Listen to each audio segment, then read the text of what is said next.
Құрметті менің тыңдаушыларым, менің көрушілерім, жазылушыларым, бүгін жаңа жылдық дастарханға салынатын етке қосылатын қазыны қалай дайындауды сіздермен бөлісемін.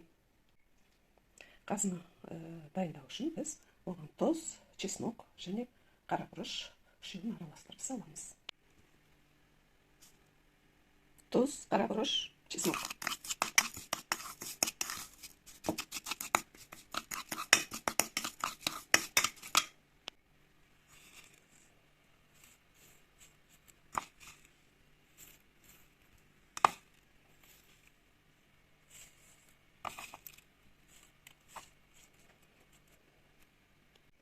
Тұз, бұрыш, чеснок қоспасы қазыға жағылды.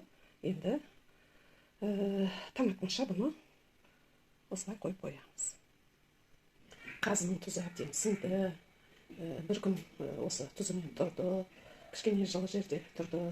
Бір күн далада салқында тұрды. Енді бүгін жаңағы бұны асуға дайындап орағалы жатырмыз. Ол үшін бізге мынадай тағым орайтын пленка қолданайық деп жатырмыз.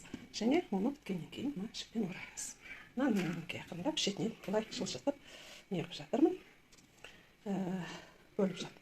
Жазып жатырмын. Қазір мына қазыны екіге бөліп аламын. Өйткені екі табаққа бөлініп салынады. Сондықтан мен бұны дайындап екі бөлікке бірден бөлемін. Екі табаққа мына жерден бөлсем, тура келеді. Енді мынау екінші қазыны. Бұны да осылай тұрған қалпында пленкаға орап тастаймыз. Бұлай басын қайырамыз. Бұлай басын қайырып аламыз. Одан кейін міне бұлай ораймыз.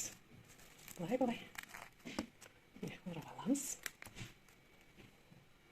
Ары қарай осылай қиғаштап орап шығамыз. Екі қазыны да орап бітірдік. Енді біреуі кішкене сүйегінен қазы астында, және біреуі сүйексіз таза қазы.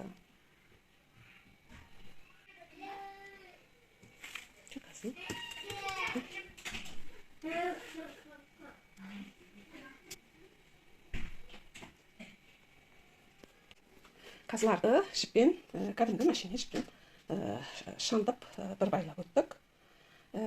Енді менің жазушыларым, тіркелушілерім, сіздерге көп рахмет. Сіздер менің видеомды өте көп көріп жатырсыздар. Көптеген адам көреді. Күніге 2000-3000, 10 000-ға дейін көрген уақыт болды бір күн сайын.